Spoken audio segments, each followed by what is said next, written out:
A graça e a paz do nosso Senhor Jesus. Seja muito bem-vindo, seja muito bem-vinda ao nosso canal aqui no YouTube.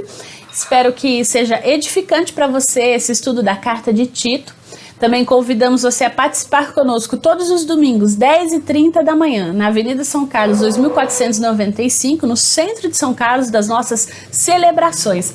Se você não pode participar, nós também estamos fazendo a transmissão online. Você pode adorar a Deus conosco também a partir da sua casa, no nosso canal no Facebook.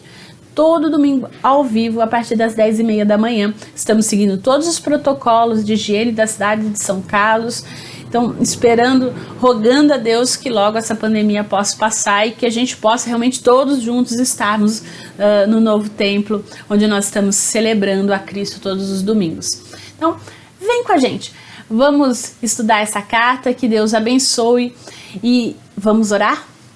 Pai de amor, nós te rendemos graças. O Senhor é Deus poderoso. Obrigada pelo teu amor, pela tua graça, pela tua benignidade. Obrigada pela salvação que temos em Cristo Jesus.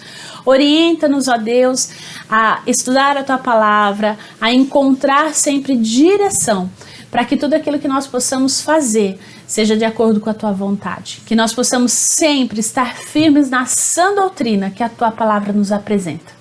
Nós oramos a ti agradecidos, no nome santo do Senhor Jesus. Amém. A graça e a paz do nosso Senhor Jesus. Hoje, então, nós iniciamos a nossa aula sobre Tito. Lembrando que nós estamos usando esse material da Editora Cristã Evangélica, o livrinho verde. Nós estamos fazendo, então, um panorama sobre as cartas do Novo Testamento. Então, hoje nós vamos ver aí um panorama da carta de Tito.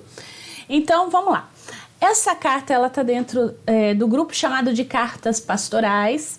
E se a gente pudesse dizer assim, uma expressão-chave da carta é a ordem na igreja. É isso que Paulo vai trabalhar com Tito nessa carta, onde Tito está em Creta e Paulo escreve então de Corinto. Na data mais ou menos aí de 65 depois de Cristo, né? Então em Corinto, e alvo é o próprio Tito.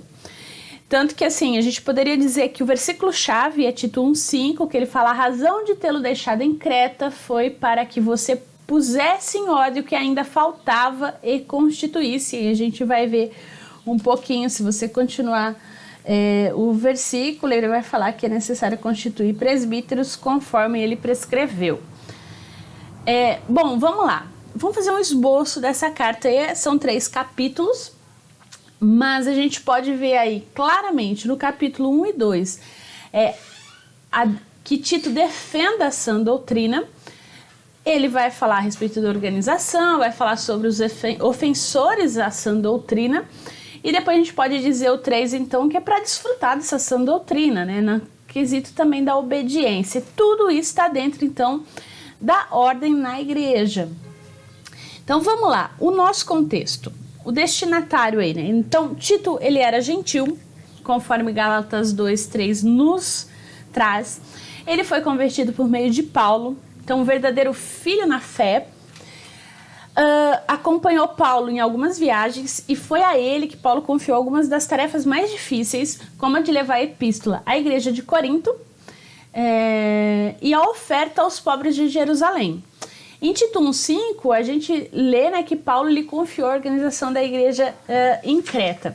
É interessante a gente observar que Tito, ele era grego, então possivelmente natural de Antioquia da Síria, e a gente sabe que quando Paulo e Bernabé eles partem de Jerusalém a fim de defender o seu ministério diante dos líderes da igreja daquela cidade, Tito os acompanhou. Então Tito vai com Paulo e Bernabé para Jerusalém. E ele foi apresentado como exemplo de gentil, que se tornara cristão sem a necessidade da circuncisão. Isso é uma informação interessante para a nossa reflexão. Dessa forma, ele ilustra o princípio que Paulo menciona em Gálatas 2,16.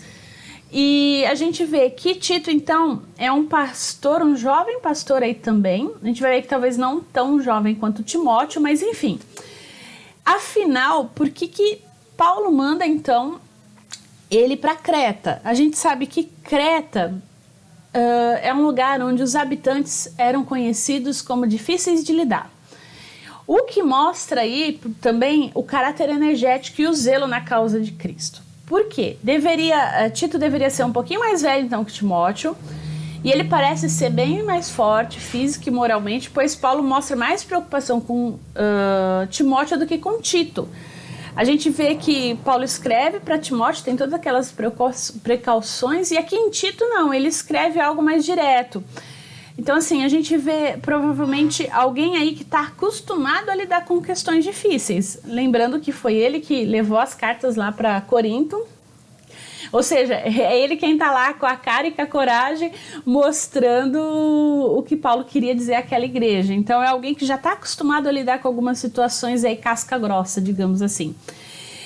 A gente vê aí nesse mapinha aí, pra gente ver, a ilha de Creta, ela fica situada no meio do mar Mediterrâneo, sendo causa de disputa até os dias de hoje entre a Grécia e a Turquia, que a dividem racial, culturalmente, religiosamente. Então é pra gente ter uma noção aí, tá bem aí no meio do mar Mediterrâneo. Então é uma igreja grega, predominantemente gentílica, poucos judeus, mas a gente vai ver que esses judeus que estão lá vão dar trabalho para Tito. E aí, pensando então na origem dessa igreja, afinal, tão longe de Jerusalém, né? É importante lembrar que o texto de Atos 2 diz pra gente que haviam cretenses em Jerusalém na descida do Espírito Santo, que foram convertidos por meio do sermão de Pedro e levaram o evangelho ao retornarem à sua terra natal. Então, essa igreja nasce de Atos 2. Da descida do Espírito Santo, né? Então, a gente vê aí que é uma igreja realmente formada bem no comecinho. E aí a gente vê que o propósito, então, dessa carta é mostrar a Tito que há necessidade de boa ordem na igreja. A conveniência de estabelecer presbíteros e a dificuldade de se alcançar a boa conduta no meio dos cretenses tão grosseiros e difíceis. Paulo ele quis também avisar Tito da sua viagem e marcar com ele um encontro em Nicópolis. Então é interessante isso porque a gente vê que a carta de Tito não cita diáconos, ela fala apenas de presbíteros, o que denota que provavelmente também essa ideia da igreja está bem no início mesmo, no sentido de datação, né, da organização da igreja, uma vez que quando Paulo escreve para Timóteo, a gente vê que ele fala de presbíteros e diáconos, o que denota uma organização institucional mais avançada. Bom, pensando um pouquinho então no conteúdo da carta, qual é a tarefa de Tito, né, o seu dever? O que Tito precisa fazer? Pôr em ordem as coisas restantes e constituir presbíteros em cada cidade. Então, onde a igreja estava ali em Creta, onde existia um núcleo, seja nas casas que se reuniam, ele devia então constituir presbíteros para auxiliar nesse pastoreio. O seu desafio é calar os falsos profetas e repreendê-los severamente. E é importante a gente observar, porque às vezes fala assim, não, no sentido de calar esses falsos profetas, por quê? Porque eles estavam pervertendo casas inteiras, né? A palavra diz aqui, é bem interessante você ver, que ele vai falar no capítulo 10, por exemplo, porque existem muitos insubordinados, paradores, frívolos e enganadores, especialmente os da circuncisão. Lembra que Tito não era circuncidado e esses circuncidados eram judeus. Então, o que a gente chama de judaizantes, aquela turma que sempre ia atrás das igrejas de Paulo, onde Paulo instituía as igrejas, ou no caso aqui, por exemplo, não foi Paulo, mas que vinham dizer, olha, vocês precisam primeiro obedecer à lei, ou seja, fazerem a circuncisão, seguirem todas aquelas dietas alimentares para depois se tornarem cristãos. Então, existia também esses caras no pé de Tito. E não só isso, eles acabavam, o texto é bem claro, que fala assim que eles acabavam pervertendo casas inteiras, que é o que está lá no verso 11 desse primeiro capítulo, é preciso fazê-los calar, porque andam pervertendo casas inteiras, ensinando o que não devem, por torpe ganância, por dinheiro, né? Então, basicamente, o desafio aí de Tito é calar essas pessoas. Como? Paulo não fala. O fato é que, assim, a gente vê aí um perfil da liderança. Então, a ideia é o quê? É fazer com que Tito constitua uma liderança local. né? Não alguém que venha de fora, mas pessoas ali da própria comunidade, engajar essas pessoas para que elas possam liderar. Então, tal como 1 Timóteo, a gente vê que Paulo orienta o pastor Tito a constituir liderança local por meio de supervisores. Então, é muito interessante isso, porque às vezes a gente pensa na igreja, a gente acaba, muitas vezes, né, uma liderança que vem de fora, mas o ideal é que a longo prazo, essa liderança que vem de fora capacite os que estão dentro da igreja local para que esses líderes despontem. E é isso que a gente faz, por exemplo, e a gente tem sonhado na nossa plantação aqui em São Carlos, né? Nós viemos de fora e agora Deus tem enviado pessoas para que no momento oportuno essas pessoas possam exercer a liderança, e isso é uma forma maravilhosa de Deus trabalhar na comunidade, e isso é salutar, é necessário, é importante. Então vamos lá. O pastoreio da igreja. O apóstolo Paulo, ele preocupa-se com algumas classes de pessoas na igreja e ele orienta Tito a tratá-las com atenção. E aí são elas os homens idosos, as mulheres idosas, os moços, os servos e, por fim, as pessoas de forma geral. A gente vê uma preocupação do apóstolo com essas pessoas que são mais suscetíveis e muito mais, assim, necessitam de atenção, de cuidados especiais. Então existe esse zelo do apóstolo em orientar o pastor. E aí vamos pensar na teologia, então, dessa carta, que por ser pequena, ela é bem interessante. Primeiro, a gente pode pensar no primeiro capítulo a consciência do chamado. A gente vê aí no versículo 1 a posição de servo, apóstolo, então Paulo se coloca aí nessa posição. Ele vai convidar então Tito aí, lembrando que a função de promover a fé, de promover o conhecimento, o Paulo fala, olha, eu fui chamada para promover a fé, o conhecimento, e é isso que eu quero fazer contigo, né? A garantia da vida eterna e a consequência, fé, graça e paz, no verso 4 dessa carta, onde ele chama Tito de verdadeiro filho, né, segundo a fé comum, graça e paz da parte de Deus Pai, de Cristo nosso Salvador. E aí ele vai falar então o comportamento cristão, o modo de vida cristã, regenerar a impiedade, regenerar as paixões mundanas, viver com sensatez, viver com justiça, viver com piedade. E é interessante isso porque é uma coisa importante. Ele fala, foi mesmo dentre eles um seu profeta que disse, cretenses, sempre mentirosos, feras terríveis, ventres preguiçosos, tal testemunho é exato. Portanto, repreendam-os severamente para que sejam sadios na fé. Então, essa ideia do trabalhar todas essas questões difíceis, para quê? Para que esses cretenses pudessem desenvolver a sua fé e viver realmente de forma sensata, de forma justa, de forma piedosa. Por quê? Aí o 3 vai dizer aí a expectativa do cristão, o que se espera daquele que aceitou a fé, né? Que o quê? Que vivam, que sejam sadios, a bendita esperança, uma manifestação da glória, por causa da obra de Cristo, que remiu-os na iniquidade, purificou-os para si e fez-nos zelosos nas boas obras. E é maravilhoso isso, porque eu estava vendo aqui o capítulo 1, mas na verdade é no capítulo 2, vocês me desculpem. Então a expectativa, o 2:3, a expectativa do cristão, aguardando a bendita esperança e a manifestação da glória do nosso grande Deus e Salvador Cristo. E aí, por fim, qual a obra que Cristo fez, né? A qual a si mesmo se deu por nós, a fim de reunir-nos de toda iniquidade e purificar para si mesmo um povo exclusivamente seu, zeloso de boas obras. Enfim, uma vez que Paulo, que escreve, tem a consciência do chamado, ele não precisa mais ficar se defendendo como apóstolo, ele é claro nisso. Ele vai denotar um comportamento cristão, ou seja, olha, esses cretenses aí, mentirosos e tal, eles precisam mudar de vida, eles precisam regenerar a impiedade, regenerar as paixões, viver com sensatez, viver com esperança, com piedade. Espera-se deles essa bendita esperança, manifestação da glória, porque Cristo vem. E a partir dessa obra que Cristo fez, a convicção da salvação. Essa convicção da salvação quem éramos, no verso 3, pois nós também outrora éramos nécios, desobedientes, desgarrados, escravos de toda sorte de paixões e prazeres, vivendo em malícia, inveja, odiosos e odiando-nos uns aos outros. Quem nos transformou, que é o verso 4, quando, porém, se manifestou a benignidade de Deus, nosso Salvador, e o seu amor para com todos.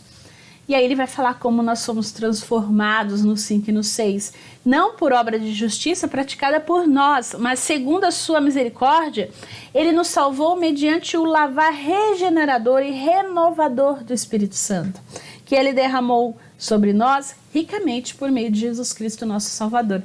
Então, e a partir desse lavar, ele vem falar quem nós somos, a fim de que, justificados por graça, nos tornemos o quê? Seus herdeiros, segundo a esperança da vida eterna. Então, em Cristo nós éramos tudo isso, fomos transformados. Como foi transformado, como foi essa transformação, e por fim, quem nós somos em Cristo, herdeiros de Deus. Então, é maravilhosa todo esse resumo teológico que a gente vê numa carta tão pequena, quanto é maravilhosa a palavra de Deus. E aí, vamos pensar um pouquinho, ele fala da questão dos falsos profetas, né? E a gente pode dizer do perfil dos falsos mestres. E é importante porque às vezes a gente pensa que só na época de Tito, mas a gente pode usar esses parâmetros bíblicos também para hoje. Nós vamos ver que os falsos mestres são insubordinados, paradores frívolos, ou seja, eles vivem falando de coisas sem importância, de qualquer coisa aí, eles usam uma linguagem impressionante para os seus ouvintes, contudo a mensagem deles traz pouca ou nenhuma solidez ou verdade. São enganadores, eles são eloquentes, mas é uma eloquência vazia. São impuros, tudo o que fazem não tem valor para Deus, pois a mente e a consciência deles estão corrompidas. São abomináveis porque tal sujeito, ele causa horror, causa nojo a Deus. Então tornam-se abomináveis aos olhos de Deus e são desobedientes. Não se submetem a determinado ensino para viver, vivem de modo desobediente e os desobedientes estão reprovados diante de Deus, mesmo que façam boas obras. Eu diria assim que quais são os parâmetros que nós podemos usar? Um bom líder é um bom liderado. Uma pessoa que está à frente, que ensina, ela sabe se submeter a outras lideranças que ensinam a palavra, elas sabem se colocar debaixo dessas autoridades. No mais, a verdade, aquilo que elas falam, traz Cristo para você? Então, são algumas coisas que a gente pode observar, porque tem muita gente falando muita coisa por aí, muita coisa que parece que é bonita, mas que não tem Cristo no seu conteúdo. Então, esse é um parâmetro. O centro da palavra é Jesus. E aí, por fim, o que fazem esses falsos mestres, né? A gente já comentou no início da aula que Tito vai falar que eles pervertem casas inteiras. O que acontece? Eles se infiltram na casa dos membros e eles disseminam as suas heresias, fazendo com que essas famílias saiam da igreja. Então, ao invés de ajuntar, eles acabam espalhando, vão levando, trazendo, falando aqui, falando lá. Eles ensinam o que não deve, então eles não se preocupam em pregar a palavra de Deus, mas o próprio ensino, aquilo que eles acham que é importante, que é necessário. E o verdadeiro mestre, às vezes ele vai ensinar coisas que a palavra diz, Deus diz que deve ser assim, e ele mesmo vai se submeter a isso. Não quer dizer que de repente, olha, eu aceito tudo que está aqui. Às vezes nós que estamos à frente, que somos mestres, nem sempre concordamos com aquilo, mas Deus vem com o seu cajado e fala, é assim, e você aprende quando está estudando para ensinar e é corrigido pela palavra de Deus. Então, um verdadeiro mestre, ele vai ensinar a palavra de Deus e não aquilo que ele não deve. Os falsos, o que fazem, né? Dizem falsamente conhecer a Deus. Paulo afirma que não basta professar conhecer o Senhor, que é preciso demonstrar por meio de obras. Então, é uma observação refinada. Não basta dizer que conhece Deus, nós precisamos ver Deus agir através da vida dessas pessoas, desses mestres. E aí, por fim, a tarefa de Tito, que é uma tarefa difícil. Calá-los, A palavra no original indica colocar uma mordaça. E tal atitude é necessária para que não venha a perverter casas inteiras com a sua mensagem. Então, é uma coisa assim, tem alguns ensinamentos, algumas pessoas, infelizmente, você tem que ser mais pontual e mais firme. E é isso que Paulo vem falar a Tito. Que Tito deve repreendê-lo severamente. Tito, apegando-se à palavra fiel, deveria repreender os falsos mestres e dissidentes de maneira muito dura, a fim de que se tornem sadios na fé. Enfim, então a gente vê Paulo orientando Tito que em determinadas situações não dá para ser legal. Tem hora que você tem que realmente ser firme, pedir para Deus a sabedoria para poder entender quais são esses ensinos errados e corrigi-los. Corrigir a igreja para que a igreja ande na sã doutrina. E aí é interessante a gente ver duas doutrinas que aparecem aí em Tito. O primeiro, que é a doutrina da pessoa de Deus, a gente pode ver que também recebe destaque nessa epístola, o que a gente chamaria de trindade. A gente vai ver que há várias referências ao Pai, outras ao Filho e também ao Espírito Santo. Então, deixar as referências aí depois para você conferir com calma. Você pode olhar lá essas referências. E também a doutrina da salvação. A gente vai ver que a graça de Deus, ela não apenas salva, mas ela também instrui o crente e lhe dá esperança. Então, os que foram redimidos devem demonstrar mudança de caráter. 4 palavras descrevem essa mudança. A gente vai ver que vai falar do caráter de Deus no que diz respeito à salvação, a sua benignidade, o seu amor, a sua misericórdia e a sua graça. Então a gente vê isso claramente. Essa mudança de caráter ocorre não para que alcancemos a salvação, mas sim porque nós fomos salvos. E por fim, Cristo em Tito, o versículo que a gente poderia colocar aí, que é maravilhoso, que demonstra a obra divina e redentora de Cristo, que é lindamente expressa nas palavras de Paulo, que diz que enquanto aguardamos esperançosamente o dia em que será revelada a glória do nosso grande Deus e Salvador Jesus Cristo. Ele entregou sua vida para nos libertar de todo pecado, para nos purificar e fazer de nós seu povo inteiramente dedicado às boas obras. Então, essa esperança que nos mantém firme, que nos mantém forte, na certeza de que nós somos salvos em Cristo Jesus. E aí vamos pensar um pouquinho, então, em Tito para hoje. Como a gente já comentou, a carta de Tito, ela nos ensina que a gente precisa entender a necessidade de organizar bem as nossas igrejas para melhor servir ao Senhor, né? Levantar pessoas aí na liderança local, para que gradativamente outras pessoas e outras casas possam ser conquistadas, convertidas, enfim, que possa reconhecer que Jesus Cristo é o Senhor e Salvador. Outra coisa que a gente pode observar nessa carta é que a graça de Deus nos purifica totalmente, de modo que nós somos redimidos de toda forma de desobediência e transformados em tesouros exclusivos de Cristo, em herdeiros de Deus, cheios de zelo pelos feitos que são excelentes. Então, o zelo pelas boas obras. Isso também é algo claro naquele que aceita Jesus como Senhor e Salvador. E por fim, assim como Jesus, a gente não tenha receio de ir contra a vontade do mundo pelo bem da igreja de Cristo. Não ficar aí preso a falsas doutrinas, a falsos mestres, mas que a gente possa ter a palavra de Deus como centro da nossa vida e que Cristo seja aquele que realmente nos lava, nos purifica, que seja o centro das mensagens que nós temos escutado. E se você tem dúvidas sobre isso, sobre esses ensinos, se aquilo que você anda ouvindo verdadeiramente procede de Deus ou não, ore a Deus, peça para o Espírito Santo te dar essa certeza, te dar essa convicção, te ilumine quando você escuta N mensagens que hoje nós escutamos na internet. Porque, enfim, o que a gente conclui, o que a gente pode tirar de tudo isso, com certeza, é que o exame bíblico de tudo aquilo que a gente ouve, da sã doutrina, é o que nos capacita. E é isso que organiza e mantém o padrão bíblico das nossas igrejas. Então, que Deus te ajude a ter essa iluminação, a ter esse esclarecimento. E leia Tito aí com calma, você vai poder realmente se adentrar e entender melhor essa carta. Que Deus abençoe o seu final de semana e que ele seja iluminado para a glória e honra do nosso Senhor Jesus Cristo. Amém e até a próxima.